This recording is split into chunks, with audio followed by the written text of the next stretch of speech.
Um, we are doing it through the environmental reporting and disclosure by law. That's how we call it.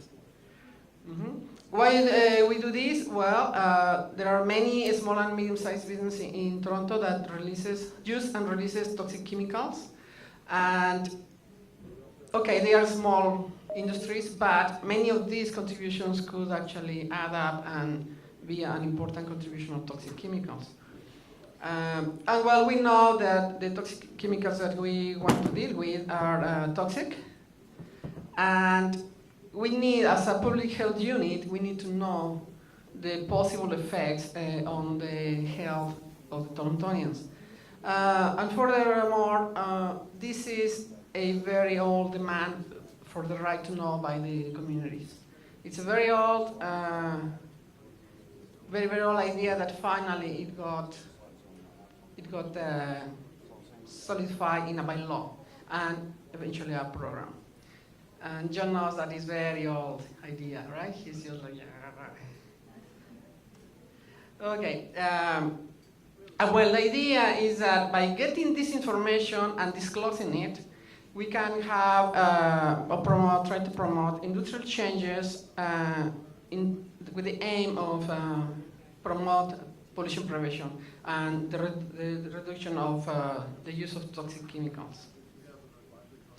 So voila, after many years of work, we have a bylaw and a program we branded as ChemTRAC. Now, as I said, the goal is to protect the health through the reduction of toxic substances in the environment, and promote awareness of the facilities about what they are using, if they can modify any attitudes to reduce the use of these substances, somehow like screening, basically greening the industry. Now, there are three key program components. The first one is mandatory reporting, which we do thanks that we have the bylaw. So it's mandatory, not voluntary. We have developed guidance, calculators, everything, and we have developed an online reporting system, very simple online reporting system. We also develop an online disclosure system, so the public can access all the data we collect.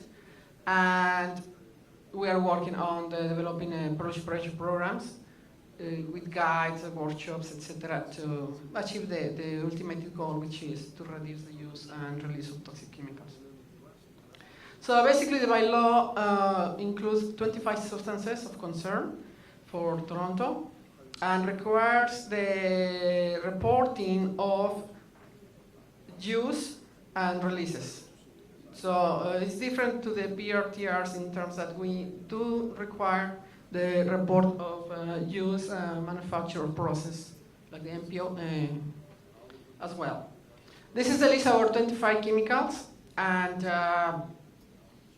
they are the NPR list, and our thresholds are way lower than the NPRI. It's about 1%, so instead of 10 tons, we have 100 kilograms in most of them.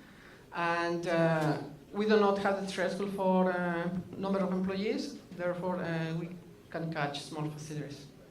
And we have some similar exceptions in NPRI in terms of activities and industrial sectors. I don't really expect you to see all these numbers, but basically we have our chemicals, and the thresholds are in kilograms here. Of course, when we started the program, not everybody was happy about this, right? Businesses were very upset, and we hear everything, some stories. They were going to go bankruptcy because now they have to do this reporting, and all the business were going to leave Toronto, and there will be no more jobs in Toronto, etc., etc. It was lots of work getting the bylaw passed and everything, lots of negotiation and compromising. Anyways, it was clear that we needed to minimize the burden on industry on the reporting, especially when we are dealing with small facilities with maybe less technical capability. So we have produced a variety of tools, and we have give lots of training. tools to find out the numbers and to report. And well, now we are collecting data that we didn't have before. In this map, for example, this is for last year's data. We have the blue dots represent facilities that report to NPRI and ChemTRAC, and the yellow dots are facilities that report only to ChemTRAC. They are too small to report to NPRI. So we are getting new information. This is only phase one, about 360 facilities. This year we have around 600 facilities, but we haven't put that yet. So the idea was to fill these information gaps in Toronto, right? Because most facilities were reporting only to NPRI. About 85% of facilities will not report to NPRI, so we didn't know what was there. This graph shows that only 15% of the facilities that reported to ChemTRAC are reporting to NPRI. And the second key part of the program that I mentioned about the disclosure of data is done. We have a web-based reporting system which looks like this when you are in the screen. You have the map, you have the location of the facilities, and if you click on one of those dots, you get a pop-up window, and you get the information of the facility. This is an environmental statement that they write, kind of explaining where these numbers are coming from or what they mean, or why they are bigger than last year or whatever. Is there a chance to give the meaning to that, or us to give meaning to that? And then you get the numbers for use and for release for the chemicals. In this example, 3 chemicals. Well, and the idea, is that this will stimulate pollution prevention once we have this data, and we will know how to direct our efforts in terms of guidance, training, workshops, etc.